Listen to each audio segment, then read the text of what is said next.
السلام علیکم عزیز طالبات، کل ہم لوگوں نے پاکستان کی ابتدائی مشکلات کے بارے میں پڑھا تھا۔ آج ہم اسی لیکچر کو کنٹینیو کرتے ہوئے ریاست کا تنازع پڑھیں گے۔ عزیز طالبات، برصغیر جب پاک و ہند اکٹھے تھا تب برصغیر کی دیسی ریاستیں تقریباً 635 کے قریب تھی اور اس کے حکمران نواب یا راجے تھے اور یہ داخلی طور پہ خود مختار ہوتی تھی۔ البتہ ان پہ کنٹرول جو ہوتا تھا وہ برطانوی حکومت کا ہوتا تھا۔ یہ ریاستیں برصغیر کی تقریباً 1/4 آبادی پر مشتمل تھی اور اس کا جو رقبہ تھا وہ 1/3 علاقے پر تھا۔ جب برصغیر کو تقسیم کرنے کی بات ہوئی تو حکومت برطانیہ نے 20 فروری 1947 کو انڈیا اور انڈین ریاستوں پر اپنا کنٹرول اٹھا لینے کا اعلان کیا۔ اس اعلان کے تحت ریاستوں نے ہندوستان یا پاکستان سے وابستہ ہونے کا اعلان کیا۔ صرف کچھ ریاستوں کے بارے میں فیصلہ نہ ہو سکا جو کہ بعد میں بھارتی افواج نے اس کو غیر قانونی طور پہ فوج بھیج کر آکوپائی کر لیا۔ ان ریاستوں میں ایک ریاست حیدرآباد دکن کی تھی۔ اس ریاست کا حکمران نظام حیدرآباد دکن تھا جو کہ مسلمان تھا اور اس کی عوام جو تھی وہ زیادہ تر ہندو تھی۔ نظام جو تھا وہ عوام میں بہت پسند کیا جاتا تھا اور ریاست کی معاشی حالت بھی بہت اچھی تھی۔ نظام کیونکہ مسلمان تھا اس لیے وہ چاہتا تھا کہ وہ اس ریاست کا علاقہ جو ہے پاکستان کے ساتھ کرے، لیکن کیونکہ اس وقت گورنر جنرل بھارت کے لارڈ ماؤنٹ بیٹن تھے، وہ چاہتے تھے اور اس نے نظام کو مجبور کیا کہ وہ اپنی ریاست کی جغرافیائی حیثیت کو دیکھتے ہوئے بھارت سے علاقہ کرے، لیکن نظام اس کے اوپر رضامند نہ ہوا تو پھر اس نے آزاد اور خودمختار ریاست کے قیام کے بارے میں سوچنے لگا اور بھارت سے علاقے کی تجویزات پر دستخط کرنے کو آمادہ نہیں تھا۔ نظام نے اقوام متحدہ کی سلامتی کونسل کو ایک درخواست بھارتی رویہ کے حوالے سے بھی بھیجی، لیکن ابھی یہ معاملہ زیر غور ہی تھا کہ 11 ستمبر 1948 کو بھارتی افواج نے دکن پر حملہ کر دیا اور اسی دن جس دن قائد اعظم کی وفات ہوتی ہے۔ 17 ستمبر 1948 کو نظام کی فوج نے ہتھیار ڈال دیے اور اس طرح بھارت نے ریاست پر قبضہ کر لیا۔ اس کے بعد دیکھیں تو ریاست جوناگڑھ کا نواب بھی مسلمان تھا اور اس کی آبادی جو تھی وہ زیادہ تر ہندو تھی۔ یہ ریاست کراچی سے 480 کلومیٹر کی دوری پہ تھی اور اس کی آبادی تقریباً 7 لاکھ تھی۔ نواب نے بھی پاکستان سے علاقہ کا اعلان کیا، لیکن بھارت کے گورنر جنرل جو تھے اس وقت لارڈ ماؤنٹ بیٹن تھے، انہوں نے اس علاقے کو تسلیم نہ کیا، لیکن پاکستان نے اس علاقے کو تسلیم کر لیا۔ تو بھارت نے پاکستان کی توسیع کو اپنے اندرونی معاملات میں مداخلت سے تعبیر کیا۔ جوناگڑھ کو اس نے بھارتی افواج نے چاروں اطراف سے گھیر لیا اور خوراک اور دیگر ضروریات ریاست کے اندر جانے کی اجازت نہ دی گئی۔ بھارتی افواج نے جوناگڑھ میں داخل ہو کر اس کے دارالحکومت کو کیپچر کر لیا۔ نواب نے یہ صورتحال دیکھی تو وہ ہجرت کر کے پاکستان آ گیا اور اس نے ایک درخواست بھی اقوام متحدہ میں بھیجی، لیکن اس پہ کوئی رد عمل نہ ہوا۔ پاکستان بھی یہ معاملہ جو ہے ریاست جوناگڑھ کا لے کے گیا اقوام متحدہ نے، لیکن یہ معاملہ ابھی تک اقوام متحدہ کے پاس بغیر کسی فیصلے کے پڑا ہوا ہے اور تاحال اس کو کوئی حل نہیں کیا گیا۔ اس طرح ایک ریاست اور تھی جو کہ تھی مناوا در، وہ بھی جوناگڑھ کے قریب ایک اور ریاست تھی اور اس کا حکمران بھی مسلمان تھا اور یہ چاہتا تھا کہ وہ پاکستان سے علاقہ کر لے، لیکن جوناگڑھ کے ساتھ ساتھ بھارتی افواج نے مناوا در پر بھی حملہ کر لیا اور اس کو بھی زبردستی اپنے قبضے میں کر لیا۔ مناوا گڑھ اور جوناگڑھ کی ریاستوں پر فوج کو بھیج کر گورنر جنرل ماؤنٹ بیٹن نے بھی دستخط کر دیے فوج کو بھیجنے پہ۔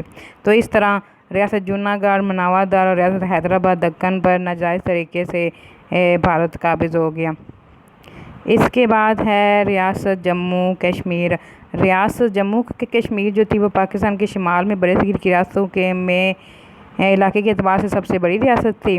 اس ریاست کی سرحدیں چین کے ساتھ بھی ملتی تھی اور پاکستان کے ساتھ بھی ملتی ہیں اور افغانستان کے ساتھ بھی ملتی ہیں، اور آبادی کا زیادہ تر جو حصہ ہے وہ مسلمان ہے۔ برطانوی حکومت نے سٹارٹ میں اس ریاست کو ایک ڈوگرا راجہ گلاب سنگھ کے پاس صرف 75 لاکھ روپے میں فروخت کر دیا تھا۔ ڈوگرا راجہ نے اس ریاست کی مسلم عوام پر بہت مظالم کیے اور ان کو کڑی سے کڑی سزائیں دیتا تھا۔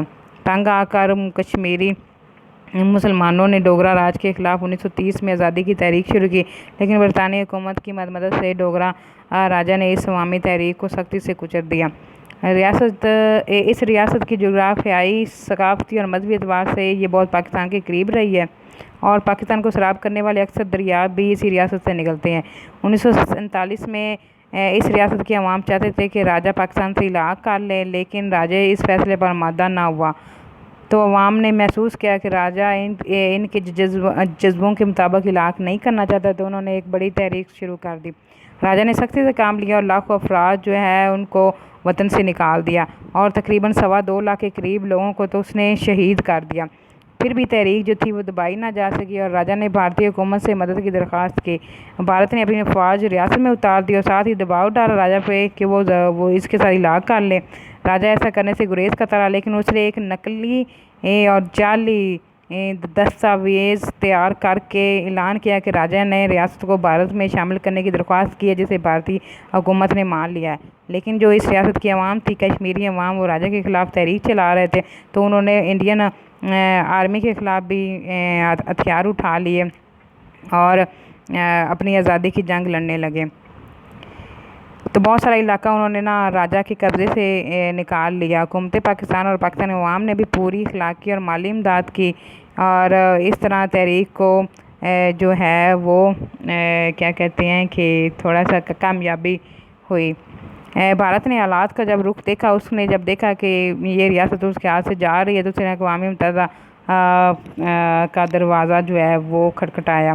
اقوام متحدہ کی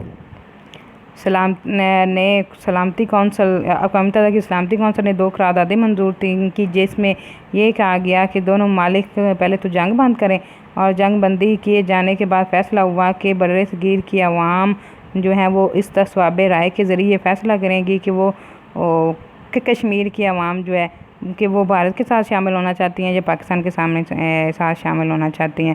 تو پاکستان اور کشمیری مجاہدین نے اپنی تمام تر فوجی پوزیشن کے باوجود قراردادوں کا احترام کرتے ہوئے جنگ بندی پر آمادگی ظاہر کر دی، اور اس تصویب رائے کرانے کا اعلان جب اقوام متحدہ نے کیا تو لیکن بھارت نے اس کے اوپر عمل نہ کیا، اور ابھی تک اس مسئلے کو حل کرنے کے لیے کوئی قدم نہیں اٹھایا گیا۔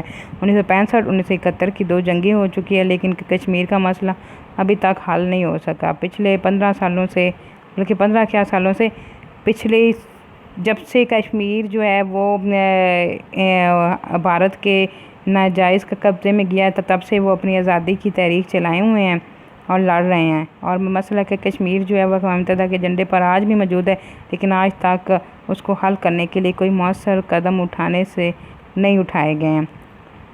تو اس طرح بھارت نے ان ریاستوں پر افواج اپنی بھیج کر اس کو آکوپائی کر لیا۔ تو یہ تھا ہمارا آج کا لیکچر، اور کل کا لیکچر اور آج کا لیکچر وہ ایک ہی لیکچر ہے۔ پاکستان کی ابتدائی مشکلات، تو اس طرح ریاستوں کا تنازع جو تھا یہ بھی پاکستان کی ابتدائی مشکلات کا ایک حصہ تھا۔ اپنا خیال رکھیے گا۔ اللہ حافظ۔